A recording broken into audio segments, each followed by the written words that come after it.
everybody kind of joining us. Thank you guys for sitting with me, and we're going to chat. Today, the topic really is about trusting the process. And in therapy, I think instructors, supervisors, writers of all the counseling books throw those words around like they're water out there, and we are hydrating the masses. And I would say that I think trusting the process is very easy to say in theory, but it's incredibly hard to live in practice, uh, especially when the outcome isn't always clear. And I think our responsibility sitting with clients feels always very high and very intense. So, as therapists and educators, I think that we teach our students and our clients to really trust the process. But then I think a really honest question, if I take it to kind of that next level, is how often have we personally struggled to trust it ourselves? So I want to kind of start the discussion with what is trusting the process actually required of you, whether that's personally or professionally. So I want to open it up. I think the first thing that comes to mind to me is I don't know if I trust processes as much as I trust, people. And it has to do with vulnerability and dynamics for me. So if the process is designed by or it's orchestrated by someone that I do trust or can be vulnerable with, then I'm going to be open to that. If I'm going in blind to a process or whatnot, I feel very uneasy until I gain some kind of momentum and feel as though that I can trust that process. So it takes longer to do that for me. So it's linked to trust with people first for you. hmm Yeah, if you just rolled out a process, if we're standing on a in a tree, if you and I are standing in a tree and you're like, Andy, go ahead and walk out on that limb, I might do it because it's you, and I know that you wouldn't say that. But if Rob told me to do it with that smile that he gets, like, yeah, that one. There's no way I'm walking out on that limb, so it really kind of goes back to, who's directing this process, what's this process really about or whatnot. I want to kind of have an understanding or a link to it, because there's trust in that with the people who built this process. What's is there research behind it? And you want me to lower my vulnerability? That's not an easy thing to do, but I can go there if I have trust in the process or where the process originated from. Yeah, that kind of, in some ways, that kind of speaks to, for me, when I hear you say that, that kind of speaks to the fragile part of we have to allow the client to build trust in us because we're the ones saying, let's go out on the limb. 100%. Yeah. Rob, what are you thinking?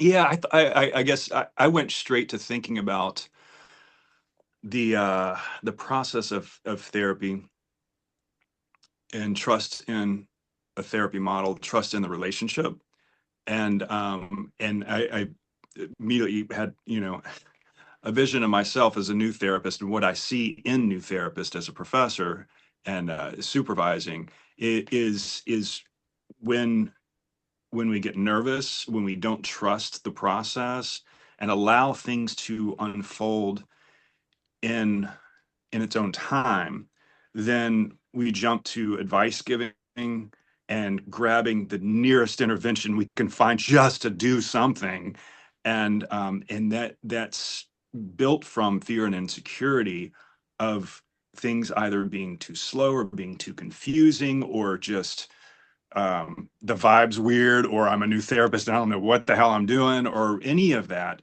Um, Especially coming from a place of being steeped pretty heavily in as a person-centered therapist, and over in the systemic world where I am is collaborative language therapy. It's that is about nothing but the therapeutic process, setting aside any desire for moving or pushing the client to do anything. It's about the unfolding of exploration of the relationship, of what's in the here and now of that process. And so I call it therapy without a safety net, because you fully have to trust that process, because you can't just be jumping in and moving and doing things. willy-nilly or anything like that. The other part is trusting the process in the sense of letting your therapy model guide you and be okay with that. And let it, like, trust that, because it's built on these theoretical foundations that have been tested over time, and thousands of clients and thousands of therapists, and lean on what your model tells you, in terms of, what sorts of questions to be asking, what's your focus, what it should be at this time, and intervention wise, what makes sense, and just going slow, really, I guess, is a part of it as well too. So, and so much of that has to do with staying in touch and in tune with yourself and your own inner process as well too. How am I feeling right now? Why am I breathing so shallow? Why am I feeling so uncomfortable and uneasy? Or whatever. So anyway. The two things I feel like I want to pick up out of there that to give a little bit more breath to. The first is the part about theory. And I feel like if I look at supervisees and I look at students, that to me always feels in some way like this huge deficit.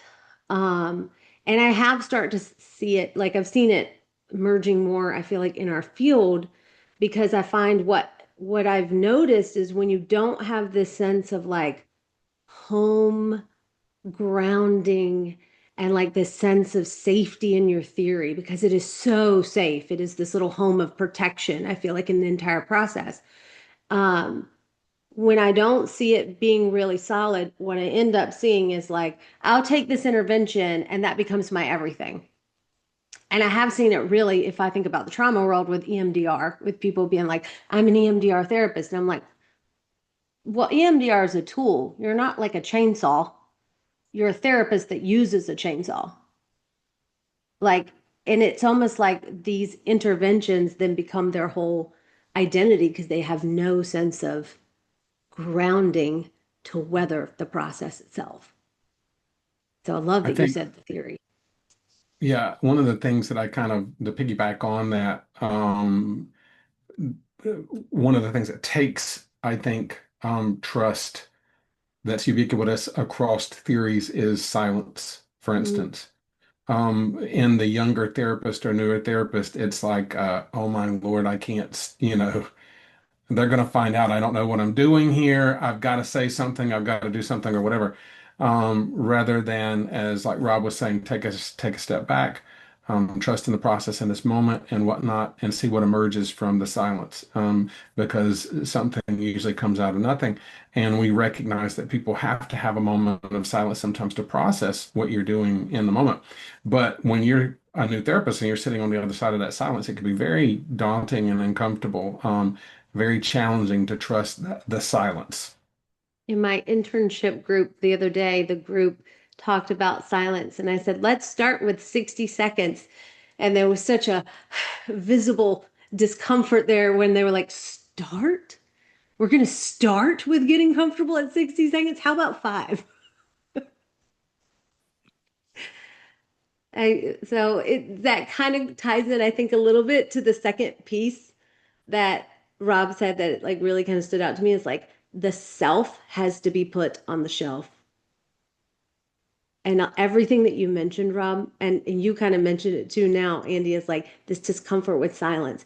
But it's also like my agenda, my ego, my pushing, my belief that therapy is like doing, and I have to move to a certain space. Like it all feels like mine. Hmm. So I kind of feel like if we sit in that, there is no trust because you can't grow trust on your own. It has to be with someone else.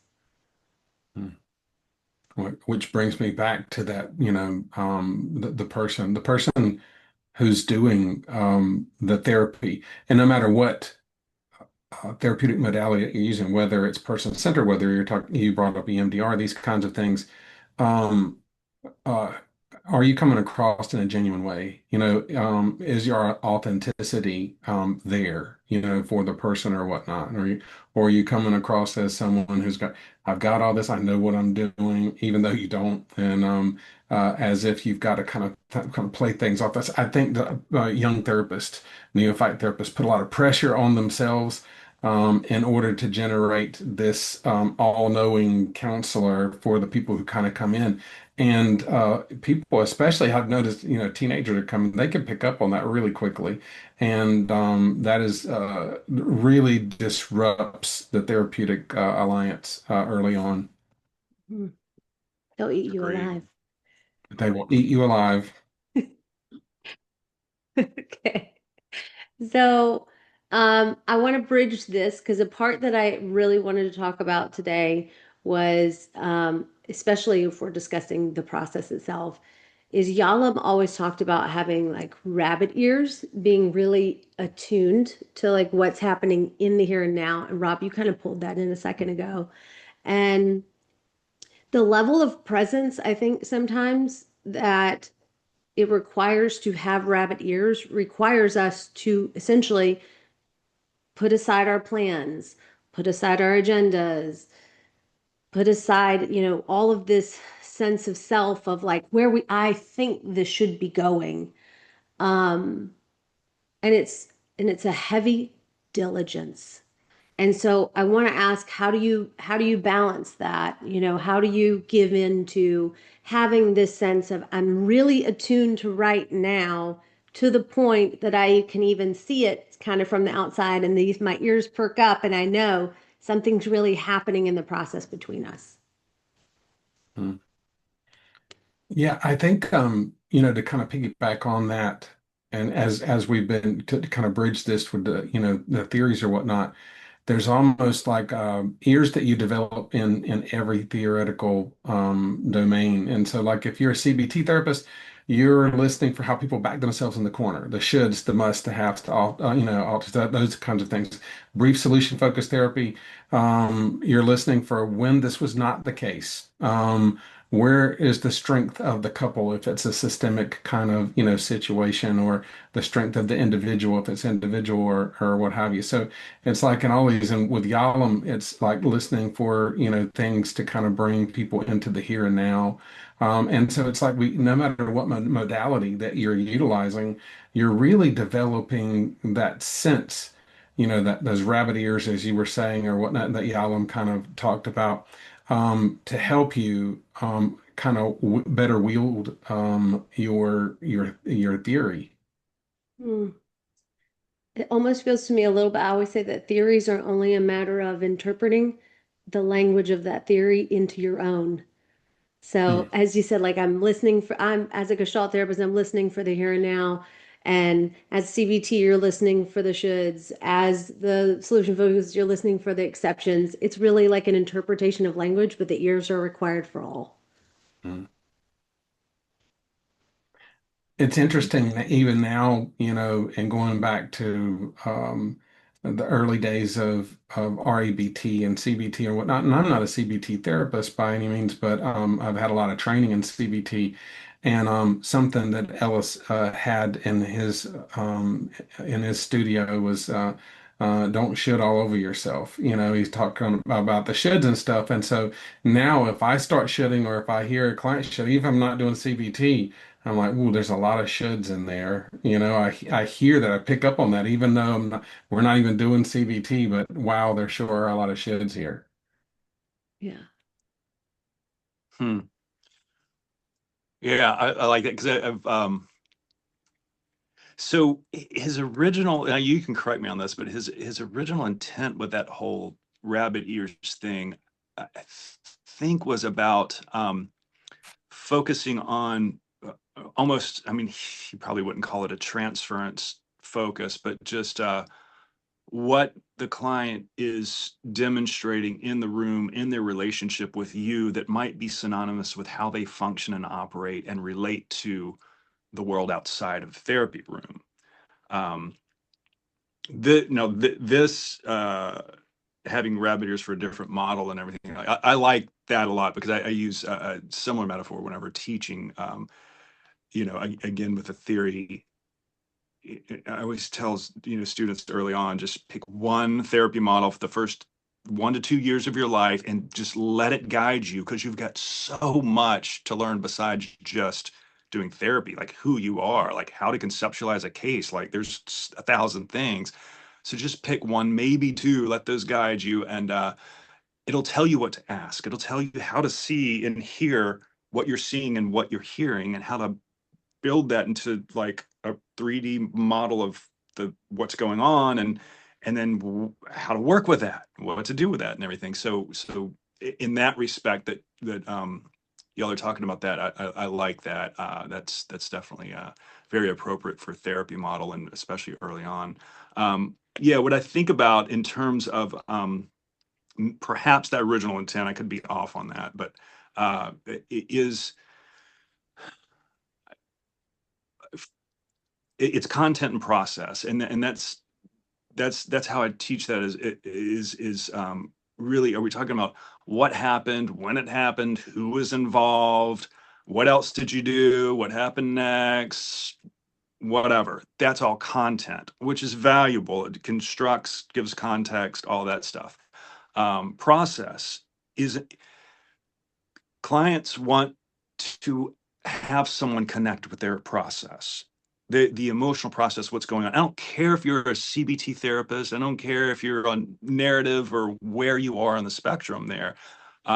If you don't attend to and connect with that, the process that they're bringing in, it's you're pretty much out of luck with doing anything with the client, because they're going to walk away and be like, well, they heard me, but they don't really get me.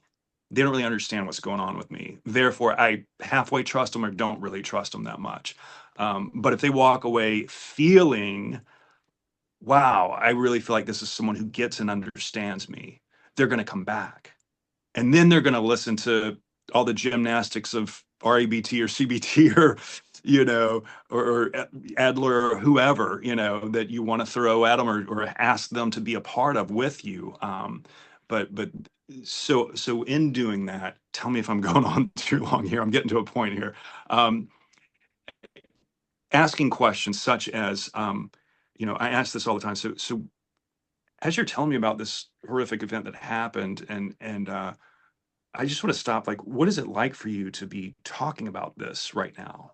Um, to me, to a relative stranger, how is this for you right now?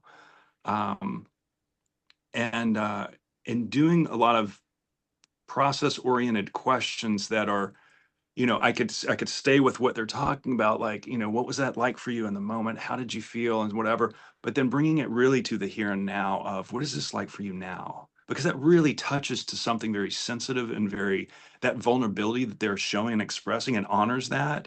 And it tells them that you're seeing that, and it's asking them to connect with you even more strongly and talk about that.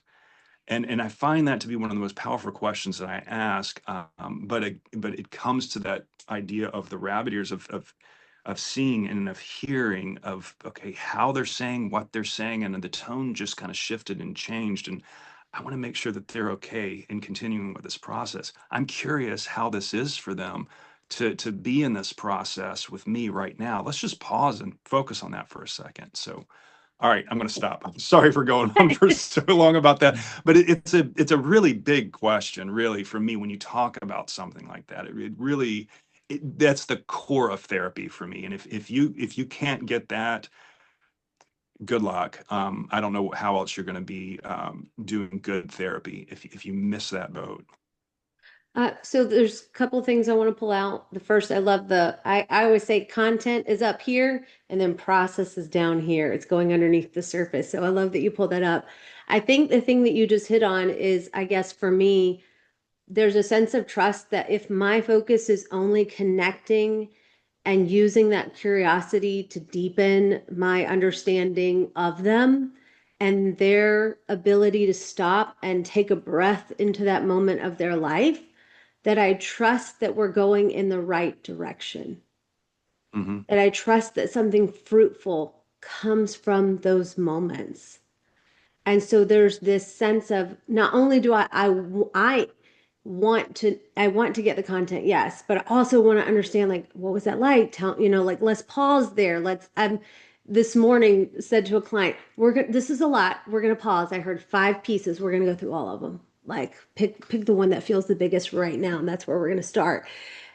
And I trust that deepening my connection and understanding with them as we're just growing their awareness of this experience, there's fruitful outcomes of it. Like the harvest is worth the labor.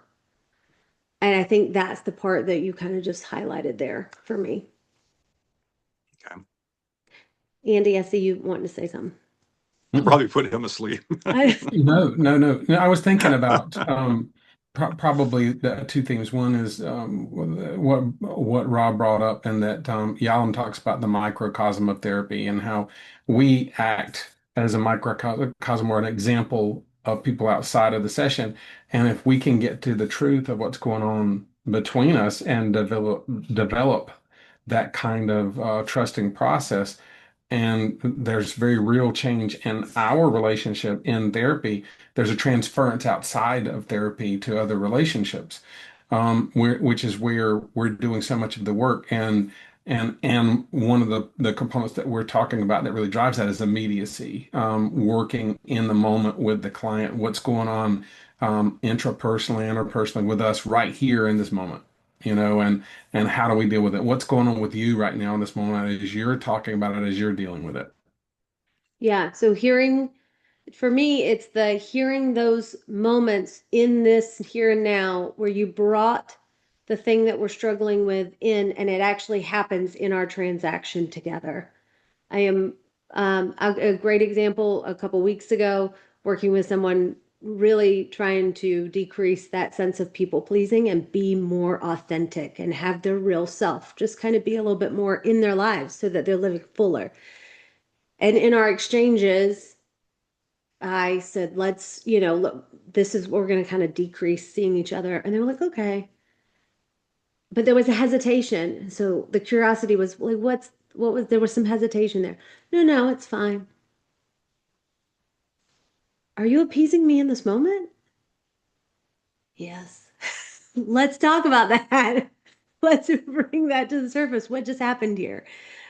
So there was, I think the rabbit ears for me is a sense of almost like having a external self kind of watching us and Mhm. hearing like, ooh, this exchange is what between you two, what happens in the space between you two is actually the real struggle, bringing it from outside inside. Love it. Um, That's a great so example. um, the last thing that I wanted us to share, I guess, in this discussion is um, what has it taught you as you've developed a sense of trust in the process, trust in your connection with others. Uh, Even I feel like something that we probably haven't given oxygen to is like trust in our skills, that our skills are what gets us to that place. As you've developed that, what has it taught you? What do you walk away with? I think one of the first things that come up for me early on in therapy and going through training, there was a common um, analogy kind of brought up that you can't. That they would say you can't take a client beyond where you've been yourself. And I don't necessarily know if I agree with that, but what I would say is I don't know if you can take a client beyond where you're willing to go. If you're not willing to go somewhere, it's going to be hard to go there or get your client to go there or whatnot. And so for me, through the years, it's been about honing myself as the ultimate tool in therapy.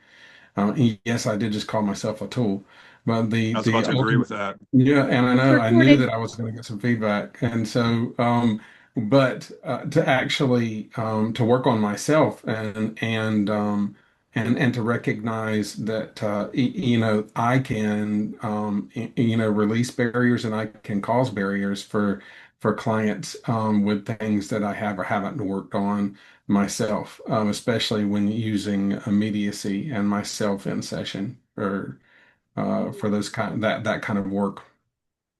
I can create barriers or I can destroy barriers. Mm, I feel like that's a really powerful thought. mm. Well, give you for instance, and this happened years ago, and I was working with clients, like kind of an older couple and whatnot, and I shared this with permission, um, and they had some sexual dysfunction, and every time they came in, I was a little queasy, and it was one of those where you really celebrate when they called out, like we're not going to be able to make it. I'm like, really, it's okay, like throw a party and like I'm going out to eat tonight and celebrate and whatever. And I was like, I really need to go. I need to understand myself in this. I need to kind of dig this out. And then after actually processing this through a little while with a colleague, what I really kind of turned up is this couple reminded me of my parents, and who wants to talk to their parents about sex. And I mean, there's some people that I don't know what Rob's doing over his house. They might do that every day at the lunch table. How's sex, mom and dad, that kind of thing. But that was not the environment that I was raised in. And so it was very uncomfortable. But after I got there, I was able to break through that barrier to remind myself, these are not my parents, and it's cool that they're having sex, and we should actually work on them having even better sex. And so I was able to kind of get through that barrier. But initially, it was a subconscious problem that I had that I didn't know that I had. But it was restricting me because I can't say that I was really readily going to the places I needed to go with this couple because of that internal restriction I had. That is a spitting image of what something that Rob says, which is, what is it? There are no resistant therapists. There are only resistant. No, there's no resistant clients. There are only resistant Only therapists. resistant I've heard you therapist. say that to me. Yeah. Resistant therapist. Yep, yep, yep. That's right. Yeah, yeah. You want to So, share what you've learned? so repeat the question again, because I'm having a hard time wrapping my head around that. So, as you have grown to trust the process, what's the gift it's given you? Oh, okay, okay, okay. I was taking it to some other theoretical place or something. Um, more enjoyment, really. Uh, just being able to just kind of relax into myself and into this new relationship and into the client's process and just see what happens and not be responsible for any outcome. And clearly I'm focused on client goals. I am focused on a positive outcome for the client as much as I can provide that. But in the moment, that's not what I'm not trying to force anything to happen. I'm on the opposite end of the spectrum, just relaxed and hearing and focused and really curious and interested and in just in the process. And that's, I think that's the best place to be anyway as a clinician, but also it's the most enjoyable place to be too, because I'm not pressuring myself with unrealistic expectations, which then will bleed into a forced sort of feel that the client will have of me and trying to make something happen, and this artificial kind of thing happens and it's disingenuous and they pick up on that. So um, yeah, it's just really being able to just relax and know that good things are going to happen if I continue to enter with an open heart, with care, concern, with interest and curiosity, and let my experience and my intuition and my models guide me. Yeah. So I think yours and I's probably align a little bit in the sense that if I think about the gift for me, it's a sense of freedom. I don't feel pressure when I sit down with someone. And so the freedom of that gives me so much, I guess, ability to just be really authentic and dialed in. Mm. So there's no more of this. I don't have to steer. I don't have to. I know we're going to go where we need to go. I trust that as I just connect that what will emerge is where we'll focus and we will get to something meaningful. And so there's this sense of freedom that comes in just allowing them to have this space and fill it completely. And I think there's also, I feel like the other thing that maybe like the gift or what it's taught me is how limited, I don't know if you guys have experienced this, but I feel like how limited in the world that people are for having a space that is just them and how nourishing it can be. Like, and I work more with first responders now, and they're always the one that's kind of like running out and solving problems and being there for everybody else and perhaps my population.